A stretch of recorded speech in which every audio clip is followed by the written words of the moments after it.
Ito naman para sa aming low-cost na hotdog. Yan. Saan ang susunod mo? Postpaid. Trial number 1.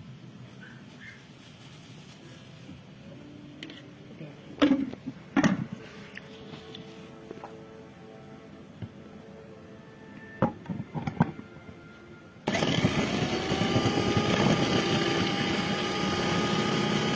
Recording.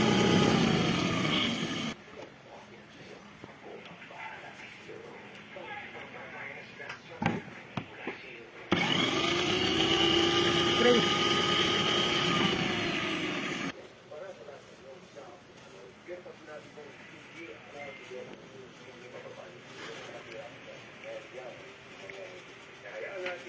Yeah, mix.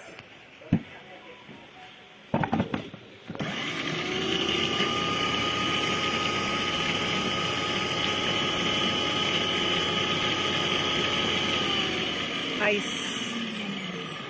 Ice.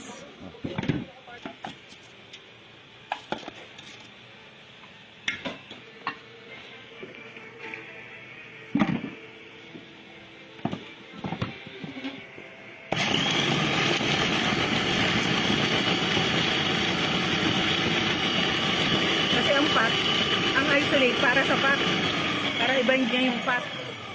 Kaso, naisahalo doon. Hindi niya mababind ang fat. Yan, oh. Magaspang pa yung taba.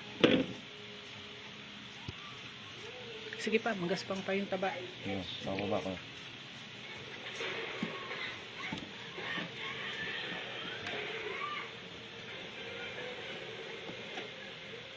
Ang prevent ng fat separation yung isolate eh. Kaya dapat sa fat siya inihahalo.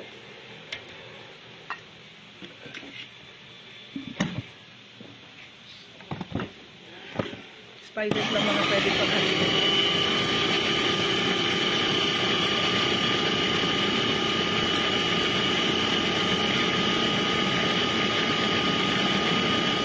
Ba't yan? Hiro, paki-off mo nga yun. Naka-on siya eh. Sige, ano naman, yung ibang ingredients. Dapat kasi panghuli ang starch eh. Ang starch, hinuhuli. Ano pa? Wala na? Ano mo? Nandiyan ang lahat? Oo. Sige. Yung TVP, Nandiyan na rin mo. parang hindi ko nakita nilagay. Nandiyan mo, sa loob. Nung karne, kasama ng karne. Hindi mo, ito. Eh di ba, ano yun, wet yun kanina? Ay, yung 100? Hindi Oo. na nga namin lalo kasi, andi dito yung 100. Oh, Eh kaso nga lang, may 271 na natin hindi, dito sige, dito. lagay mo.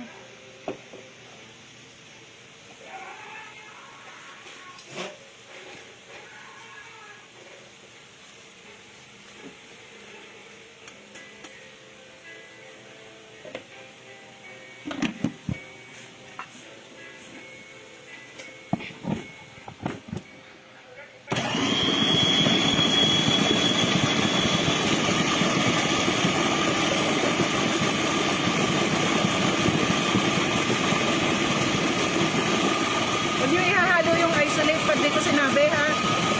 May araw ko, ang pati na lang. Tsaka yung cornstarch, iwalay dapat yan. Pangmuli yan.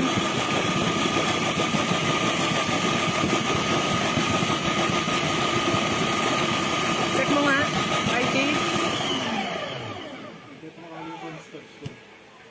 Ha? Kaya pa nakahalo mo. Nako. Isolate, wag nyong ihahalo kasi inihahalo yan sa fat, hindi sa kung saan saan. Kasi ilalagay ko na lang kung alin yung paghahaluin. Wag nyong ihahalo pag di ko sinabi. Ang pinapahalo ko lang is spices. Yung isolate, hindi inihahalo sa spices kasi kailangan yan sa emulsification ng fat. Hindi ma-emulsify yung fat kung walang isolate.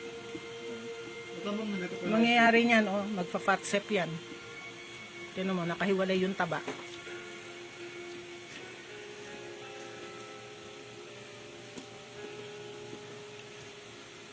Mamaya magpa-fat emulsion muna tayo ha bago mag-proceed sa ano. Ang iuuna nyo is ano, isolate plus water plus fat. Yun ang unahin natin mamaya. Kasi oh, nakahiwalay ang taba.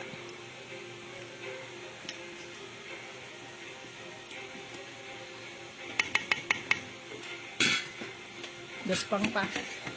Kinunan mo ng IT? Yung nga pala, no? Ilan?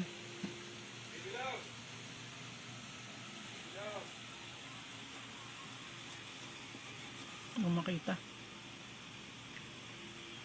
50. Sige, mix pa. 40 mo. 40. Sige, mix pa. 45. 48. Sige, mix pa.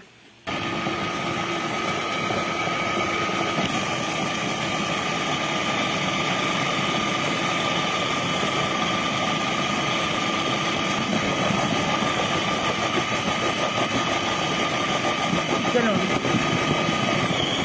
Ba't ganon? Ba't ganon tunog?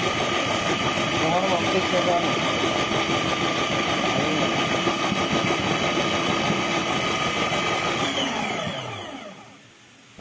Check mo ulit. Kasi magkapantay na eh. Hindi siya naka 90 degrees. Hindi mo, may lock niya eh.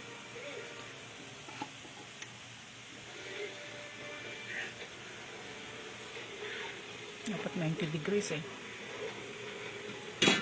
Sige pa, halo pa. 40 plus pa lang. Sige, halo pa. Total magaspang pa siya.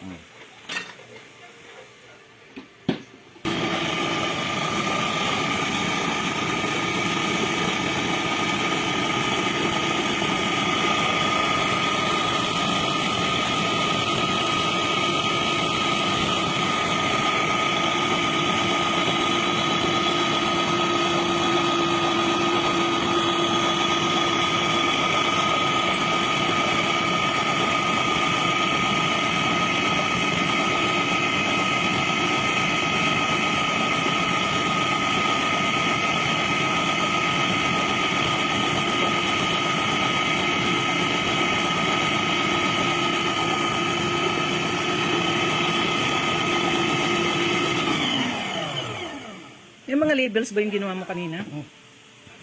Kasi magkahalo-halo eh. Gaspang pa rin.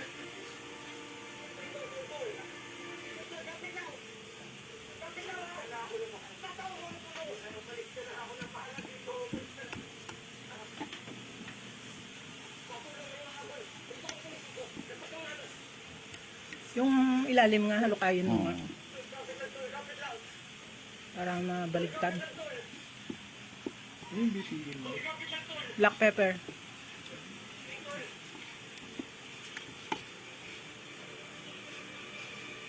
DDP. Hindi na pino, no? Dapat kasi pipinuhin muna yan eh, bago ihalo.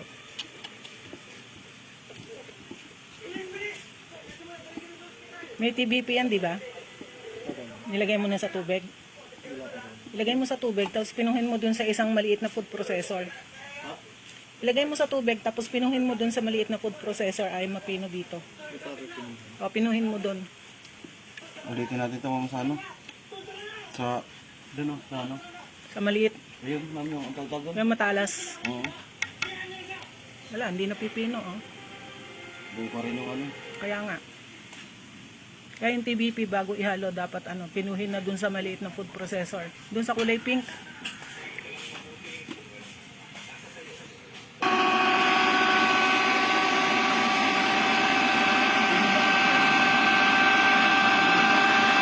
Pero, yung TBP, hinimin mo muna ng hiwalay ang TBP.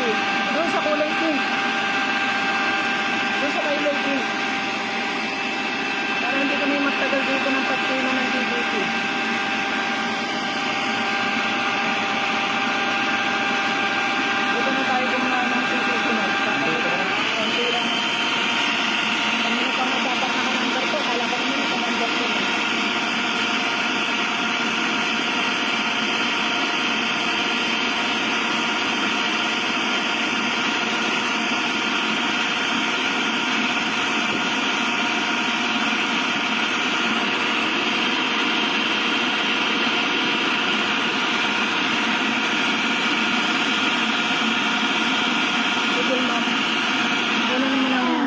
temperature.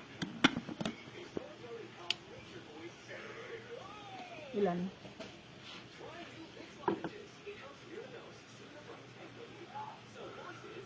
$60?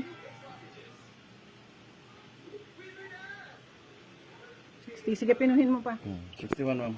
Sige, pino pa.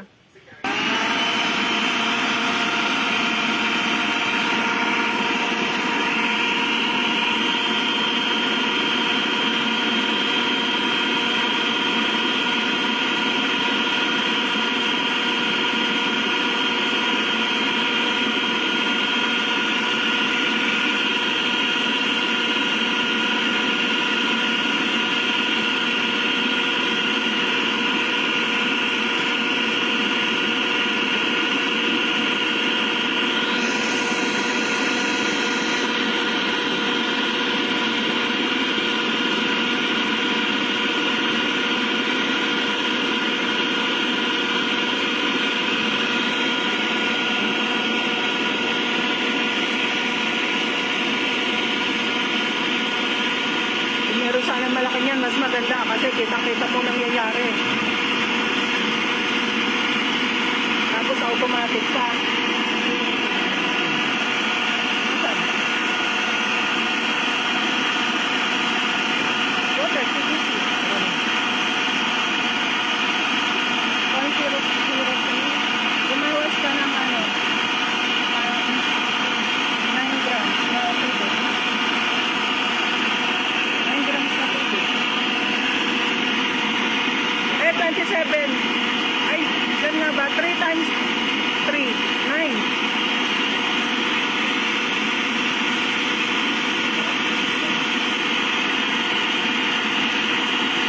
Sige, tingnan natin.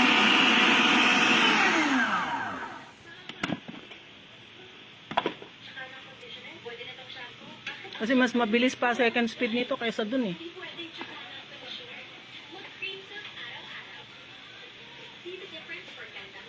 $60.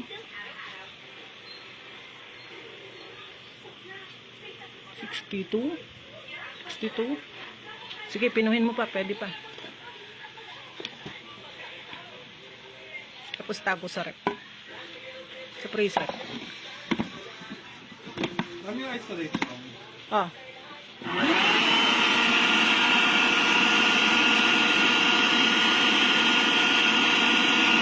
Ayan. Hinihintay natin mapino kasi medyo magaspang pa siya. So, gagawin natin is i-pre-grind natin yung TGP kasi masyadong malalaki.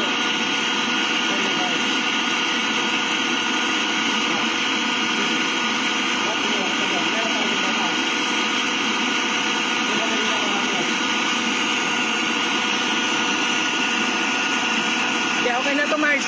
Inuin mo na yung susunod na gagawin natin.